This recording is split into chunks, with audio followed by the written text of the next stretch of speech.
Media మిత్రులకు నమస్కారం. స్థానిక సంస్థల ఎన్నికల గ్రామ పంచాయతీ ఎన్నికల ప్రక్రియలో భాగంగా మొదటి విడతలో కమలాపూర్ మండల ఎన్నిక ముగిసింది.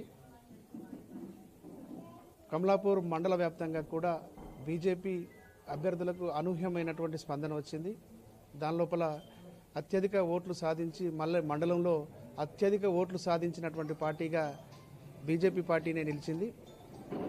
రెండో దఫా ఎన్నికల ప్రచార ప్రక్రియలో భాగంగా అటు ఇల్లంతకుంట, జమ్మికుంట మండలాలకు వెళ్తూ గెలిచినటువంటి మమ్మల్ని బీజేపీ పార్టీ సంబంధించినటువంటి సర్పంచ్ అభ్యర్థులను అభినందించేందుకోసం వచ్చినటువంటి మన ప్రియతమ నేత ఈటల రాజేందర్ గారికి స్వాగతం పలుకుతూ ఇక్కడ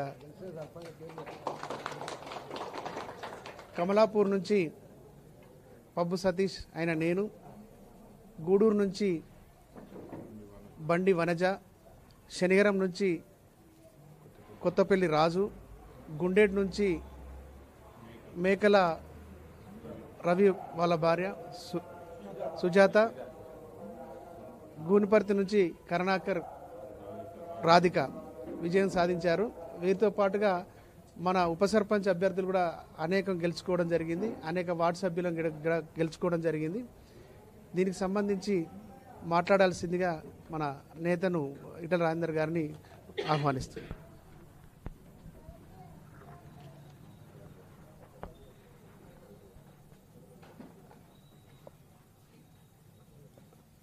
మొన్న 11వ తారీఖు నాడు జరిగిన ఎన్నికల్లో బీఆర్ఎస్ ఏ ప్రగల్భాలైతే పలికిందో, ఎన్ని అబద్ధపు ప్రచారాలు చేసిందో, ఎన్ని ప్రలోభాలకు గురి చేసిందో వాటి కాదని బీజేపీ బలపరిచినటువంటి అభ్యర్థుల్ని కమలాపూర్లో, శనిగరంలో, గుండేళ్ళలో, గూడూరులో, గూనిపర్తిలో గెలిపించడమే కాకుండా దాదాపు 5 గ్రామాలలో మేము మద్దతు ఇచ్చినాం. అది దేశరాజపల్లె కావచ్చు, కానిపర్తి కావచ్చు, ఇవాళ గోపాలపురం కావచ్చు, మాదన్నపేట కావచ్చు, నేరళ కావచ్చు, ఇట్లా అనేక గ్రామాల మద్దతు కూడా ఇచ్చినాం. జనరల్గా ఈ ఎన్నికలు ప్రజలతో ఆ నాయకుడికి ఉండే వ్యక్తిగతమైన సంబంధాల మీద ఆధారపడి ఉంటాయి. ఆ తదుపరి వారి వెనుక ఉన్న నాయకుడు, వారి పార్టీ, ఇవన్నీ కలగలిసి రిజల్ట్ వస్తుంది. ఆశ్చర్యకరమైన విషయం ఏంటంటే ఈ దఫా చాలా గ్రామాలలో మేము ఇండిపెండెంట్గా పోటీ చేస్తాం, మాకు ఎవరు అక్కర్లేదు, మాకెవరితో ఐడెంటిఫికేషన్ అక్కర్లేదు అని చెప్పి చాలా గ్రామాలలో పార్టీలు ఉన్నప్పటికీ కూడా ఇండిపెండెంట్గా పోటీ చేసిండ్రు. వాళ్ళకు నమ్మకం ఉన్న, విశ్వాసం ఉన్న నాయకులతోటి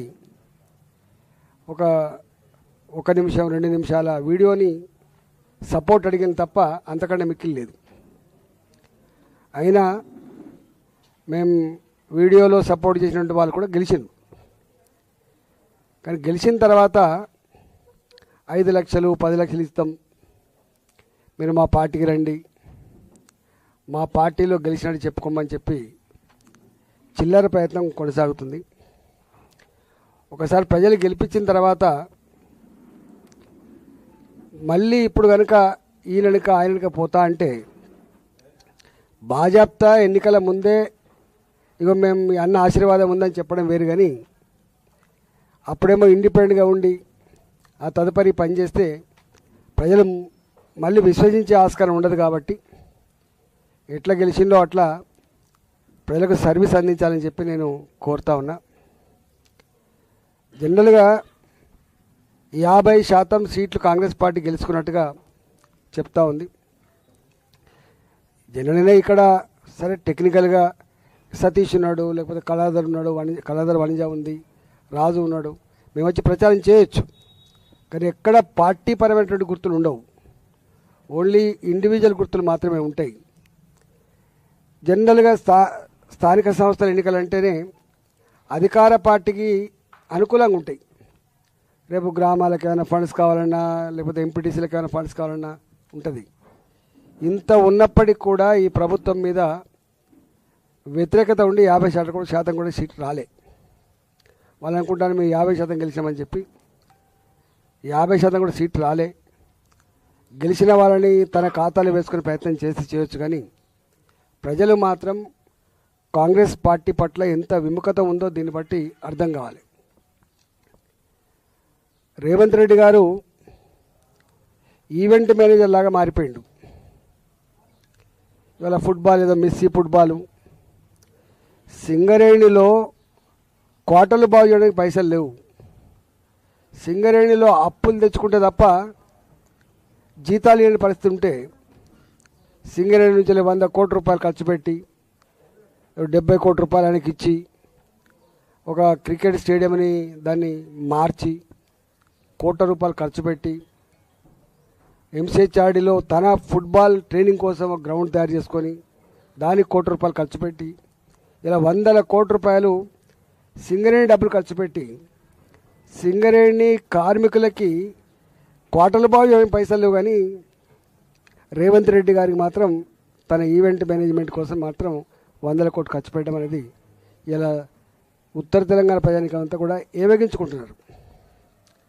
రెండవది, ఎక్కడ కూడా ఏ ఊరికి పోయినా ఒకటే అంటున్నారు, భర్తకు పెన్షన్ ఉంటే భర్త చనిపోతే భార్యకు వస్తుంది తప్ప భార్యకు వయసు మిగిలినా కూడా పెన్షన్ వస్తలేదు.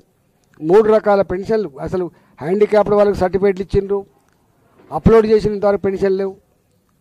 ఇవాళ భర్తలు చనిపోయిన అనేక మంది వాళ్ళకు పెన్షన్ లేవు, కొత్తగా పెట్టుకున్న వాళ్ళకు పెన్షన్ లేవు.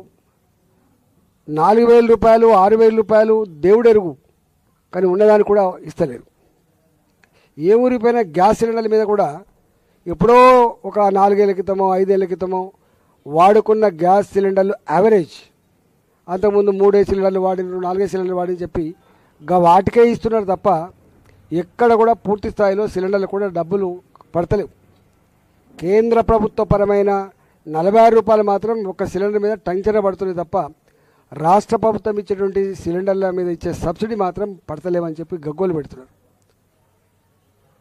ఇక మిగతా హామీలు అంటే అవి ఎక్కడ అమలైతలేవు. అది రైతు బంధు కావచ్చు, అది మహిళలకు ఇచ్చే 2,500 రూపాయలు కావచ్చు, నిరుద్యోగ యువతకి ఇచ్చే 4,000 రూపాయలు కావచ్చు, ఏ ఒక్కటి కూడా అమలు కావట్లేదు. నేను తెలంగాణ ప్రజానికాన్ని విజ్ఞప్తి చేస్తున్నా, ఇవాళ మాటల గారిలో మీడియాని మేనేజ్ చేసి ప్రజలను అదరకొట్టి బెదరకొట్టి ఈవెంట్ మేనేజ్మెంట్ లాగా నడుపుతుంది తప్ప ప్రజాప్రభుత్వంగా మాత్రం నడుపుతలేరనే విషయం గుర్తెరగమని చెప్పి కోరుతున్నా. ఇవాళ ఈ సర్పంచ్ ఈ వార్డు మెంబర్ ఎన్నికల్లో కూడా విపరీతంగా డబ్బులు ఖర్చు పెట్టి మద్యం ఏరులై పారిచ్చి ప్రలోభ పెట్టేటువంటి ప్రయత్నం చేసి ఖాతాలో వేసుకోవడం కాదు, ప్రజాభిప్రాయాన్ని గెలుచుకోవాల్సి ఎక్కడ ఉందని చెప్పి నేను విజ్ఞప్తి చేస్తున్నా. మూడవది, ఈ మధ్య వారం 10 రోజులుగా చూస్తున్నాము, బీఆర్ఎస్ పార్టీ 1,000 కోట్ల రూపాయలు కుంభకోణం చేసిందని చెప్పి స్వయంగా వాళ్ళ కూతురు మాట్లాడుతుంది. లేదు మీ భర్తనే ఆనాడు కేసీఆర్ బిడ్డగా అల్లుడిగా మీరే చేస్తున్నారని చెప్పి పడుతున్నాడు. నేను మొదటి నుంచి మొత్తుకుంటున్నా, హైదరాబాద్ నగరంలో పొట్ట చేత పట్టుకొని వచ్చిన వాళ్ళు 30 గజాలలో 40 గజాలలో 60 గజాలలో ఇండ్లు కట్టుకుంటే 40 ఏళ్ల క్రితం కట్టుకున్న 50 ఏళ్ల క్రితం కట్టుకున్నటువంటి ఇండ్లని నిర్దాక్షిణ్యంగా హైదరాబాద్ నుంచి కూల్చేస్తున్నారు. వాళ్ళు కట్టుకున్న ఆశల సౌదాన్ని కూల్చేస్తున్నారు. మరి పేదల పట్లనేమో న్యాయం ఉంది. ఇప్పుడు మనం చూస్తున్నాం, పెద్దలేమో 2,000 కోట్ల రూపాయల భూములు, 3,000 కోట్ల రూపాయల భూములు, 5,000 కోట్ల రూపాయల భూములు, మరి గిన్ని ఆరోపణలు వస్తున్నా కూడా మరి ప్రభుత్వం ఏం చేస్తున్నట్టు ప్రజలు ఆలోచించమని చెప్పి కోరుతున్నాం. మేము మొదటి నుంచి మొత్తుకుంటున్నాం, పేదలకు ఒక న్యాయం, పెద్దలకు ఒక న్యాయం. ఇవాళ కొన్ని సందర్భాల్లో కోర్టులను కూడా మేనేజ్ చేసే ప్రయత్నం చేస్తున్నారు, మేనేజ్ చేస్తున్నారు. నా దగ్గర ఎల్లమ్మ బండి అని ఉంటుంది కుక్కడపల్లిలో, 97 ఎకరాల భూమి, అది ఎకరం 70 కోట్లు 80 కోట్లు ఉంటుంది. దాదాపు 7,000 కోట్ల రూపాయల భూమి నేను 2007 నుంచే కొట్లాడ పెట్టుకొని ఆపిన. నేను 2021 గెలిచిన తర్వాత దాన్ని గద్దల్లాగా తనకపోయిండు ఒక పెద్ద వ్యాపారి. ఇవాళ దాన్ని ఇవ్వడానికి ప్రభుత్వం సుముఖంగా ఉంది. అంటే 7,000 కోట్లు. ఒకవైపు జీతాలు ఇవ్వడానికి పైసలు లేవు, నన్ను కోసినా కూడా రూపాయి రాదు, రిటైర్మెంట్ ఉద్యోగులకు జీతాలు లేవు, గ్యాస్ సబ్సిడీ ఇవ్వడానికి పైసలు లేవు, పెన్షన్లు ఇవ్వడానికి పైసలు లేవు, గ్రామ పంచాయతీలలో సఫాయిలకు జీతభత్యాలు ఇవ్వడానికి పైసలు లేవు, గ్రామ పంచాయతీలో పనిచేసినటువంటి పాత బిల్లులకు ఇవ్వడానికి పైసలు లేవు. కానీ ఇక వీళ్ళు మాత్రం గిట్టి చేస్తున్నారు. ప్రజలు ఆలోచించాలి. వాటికనే మాలాంటి వాళ్ళం మాట్లాడుతున్నప్పుడు ఏం జరుగుతుంది కొంచెం ఆలోచన చేయకపోతే దీన్ని ఎవడు కాపాడితే వల్లకాడుగా మారే ప్రమాదం ఉంది. కాబట్టి ఇవాళ నేను డిమాండ్ చేస్తున్నా, పెద్దలకు అండగా ఉండి వాళ్ళ ఆస్తులకు కాపలా కాయడం కాదు ప్రభుత్వం చేయాల్సిన పని. ప్రజాప్రభుత్వమే అయితే పేదల గుడిసెలు కూలగొట్టకుండా, పేదల ఇళ్ళు కూలగొట్టకుండా పేదలకు రక్షణ కల్పించాలని చెప్పి నేను డిమాండ్ చేస్తున్నా. ఈ వచ్చినటువంటి ఆరోపణలు ఏవైతున్నాయో ఒక్కొక్కటిగా ఎంక్వైరీ చేసి వాటిని అన్నీ కూడా హ్యాండ్ ఓవర్ చేసుకొని ప్రజాపరం చేయాలని చెప్పి నేను డిమాండ్ చేస్తున్నాను. లేకపోతే ఇవాళ ఏమనరు, కేసీఆర్ కూడా గట్టినే చేస్తూ ఉంటే దబాయించి అదరగొట్టి మీడియాలో మేనేజ్మెంట్ చేసి ఆహా ఓహో చాలా బాగుందని చెప్పి చేస్తే ఇలా ఏమైందో చూసినాం. ప్రజలు గమనించమని చెప్పి కోరుతున్నా, ప్రజలు సందర్భం వచ్చినప్పుడు తప్పకుండా రియాక్ట్ కావాలని చెప్పి కూడా కోరుతా ఉన్నాం. రేపు 2వ విడత 3వ విడత కూడా ఎన్నికలు జరగబోతున్నాయి. కాబట్టి నేను మళ్ళీ విజ్ఞప్తి చేస్తున్నా, డబ్బులు కాదు ముఖ్యం, దావతులు కాదు ముఖ్యం, క్యారెక్టర్లోని కమిట్మెంట్లోని మీతో ఉండి పనిచేసేటువంటి నమ్మకం ఉన్న వాళ్ళని గెలిపించాలని చెప్పి నేను వినమ్రంగా విజ్ఞప్తి చేస్తున్నా. ఇవాళ హుజురాబాద్ నియోజకవర్గంలో మేము 25 ఏళ్ళుగా ఇక్కడ మేము పనిచేస్తున్నాం. సర్పంచ్ ఎన్నికలైనా, ఎంపీటీసీ ఎన్నికలైనా, మున్సిపాలిటీ ఎన్నికలైనా, జెడ్పీటీసీ ఎన్నికలైనా అన్ని ఎన్నికల్లో మేము పార్టిసిపేట్ చేసినాం. అంటే ప్రత్యక్షంగా పరోక్షంగా పార్టిసిపేట్ చేసినాం, గెలుచుకున్నాం. ఈసారి కూడా అంటే మేము 2 ఏళ్ళు అవుతుంది మేము ఇక్కడ లేమని చెప్పి ప్రచారం జరుగుతున్నప్పటికి కూడా మా మీద విశ్వాసం ఉంచి నమ్మకం ఉంచి మీరు గెలిపించిండ్రు. తప్పకుండా ఈ గ్రామాల అభివృద్ధిలో మా సర్పంచ్లకు తోడుగా నేను కూడా వాళ్ళు ఎంబడి ఉండి ప్రజలు ఏ నమ్మకాన్ని విశ్వాసాన్ని ప్రదర్శించిందో వాటిని వమ్ము చేయకుండా నడిపిస్తామని చెప్పి కోరుతా ఉన్నాం. గెలిపించిన ప్రజానికానికి వాళ్ళకు ధన్యవాదాలు తెలియజేస్తూ, మరీ ముఖ్యంగా ఇవాళ కమలాపూర్ గ్రామం 2001 కోట్ల రూపాయలు ఖర్చు పెట్టిండ్రు. ఎవరెవరు ఖర్చు పెట్టిండ్రు, ఎక్కడి నుంచి వచ్చినాయి పైసలు ఆ లోతులోకి పోను. కానీ కమలాపూర్లో ఈటల గారిని ఈ సతీష్ పోటీ చేసినట్టో లేకపోతే ఇంకోటి పోటీ చేసినట్టు కాదు, ఇక్కడ ఓడగొట్టాలి ఈటల అందరికీ, ఇక్కడ సొంత ఊళ్ళోనే ఓడిపోయినటువంటి ఒక వార్త రాయించాలని చెప్పి చాలా ఉబలాట పడ్డారు. దాన్ని తొక్కి పడేసి ఇవాళ కమలాపూర్ గ్రామ ప్రజలు మళ్ళీ ధర్మాన్ని న్యాయాన్ని నిలిపినందుకు, ఒక గరీబ్ బిడ్డను గెలిపించినందుకు వారికి శిరస్సు వంచి నమస్కరిస్తున్నా. అదేవిధంగా గూడూరు కూడా పక్కపొండే ఉంటుంది. ఇలా ఏదైనా డెవలప్మెంట్ కనబడుతుంటే గూడూరు దుబ్బల మీద కనబడుతుంది. పిచ్చి కుక్క లెక్క మాట్లాడి కొంతమంది అయితే ఏం చేసిండ్రు ఈటల గారు, ఎట్లయింది ఈటల గారు. మరి కేసీఆర్ అంతటా ఉన్నాడు ముఖ్యమంత్రి, ఎందుకో వేరే కాన్స్టిట్యూన్సీలు కాకపోయా. లోకల్గా ఉండేటువంటి నాయకుడు ఆయన యొక్క కమిట్మెంటు, ఆయన ఆరాటం మీద ఆధారపడి డెవలప్మెంట్ వస్తుంది తప్ప ముఖ్యమంత్రి వచ్చి అన్ని కాన్స్టిట్యూన్సీలు డెవలప్ చేసినా ఉండదు అనే జ్ఞానం కూడా లేదు. ఇవాళ ఆ దుబ్బల మీద కనబడి ఉంటే అవన్నీ ఇవాళ గూడూరు ప్రజానికం గొప్ప మెజార్టీతో గెలిపించింది, చాలా గొప్ప మెజార్టీతో గెలిపించిండ్రు. మిగతా కూడా అక్కడక్కడ మేము సరే ఒక్క ఓటుతో 2 ఓటుతో పోయినప్పటికీ కూడా మా వాళ్ళు గొప్ప కొట్లాడినరు. ఇవాళ నువ్వా నేను అన్నట్టు మాత్రం నిలబడగలిగినరు. రాబోయే కాలంలో తప్పకుండా ఇలా వేనవంక, హుజురాబాద్, అదేవిధంగా మా జమ్మికుంట, ఇల్లంతకుంట ఈ 4 మండలాలకు 17వ తారీఖున ఎన్నికలు జరగబోతున్నాయి. కాబట్టి ఆచితూచి ఆలోచించి ఓటేయమని చెప్పి నేను విజ్ఞప్తి చేస్తున్నా. వచ్చే ఎంపీటీసీ జెడ్పీటీసీ ఎన్నికల్లో కూడా తప్పకుండా ఇదే పద్ధతిలో మేము కష్టపడి పనిచేస్తాం, గెలుచుకునే ప్రయత్నం చేస్తాం. మున్సిపాలిటీ ఎన్నికల్లో కూడా ఇదే పద్ధతిలో పనిచేస్తామని చెప్పి తెలియజేస్తా ఉన్నాం.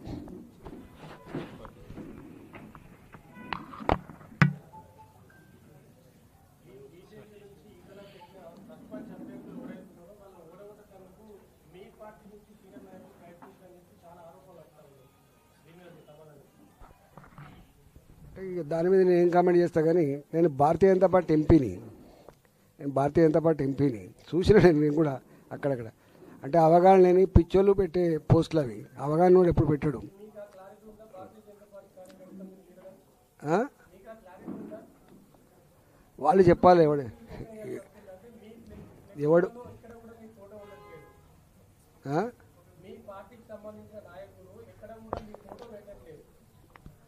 చూడాలి మరి ఈటల రాజేందర్ గారు ఏ పార్టీలో ఉన్నాడో మరి వాళ్ళు చెప్పాలి, ప్రజలు తెలుసుకుంటారు.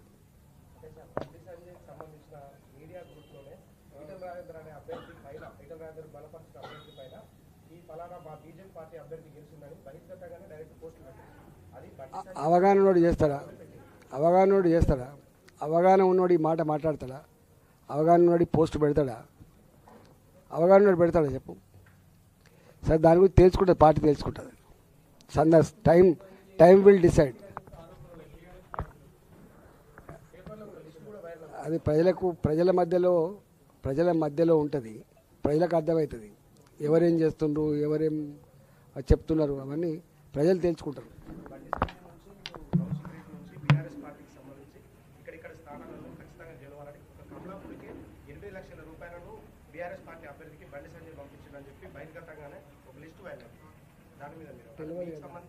నాకు తెలియదు, మీకు అని తెలిస్తే మీరు రాసుకోండి, కానీ నాకేం తెలుస్తుంది, నేను ఎట్లా కామెంట్ చేయాలి? చెప్తాను, సందర్భాలు కూడా చెప్పేటప్పుడు చెప్తాయి. ఇప్పుడు వాటికి ఇప్పుడు ఎలక్షన్స్ ఉన్న మధ్యలో ఉన్నాం, ఇప్పుడు 2వ విడుతుంది 3వ విడుతుంది, ఇవన్నీ అయిపోయిందా చెప్తా.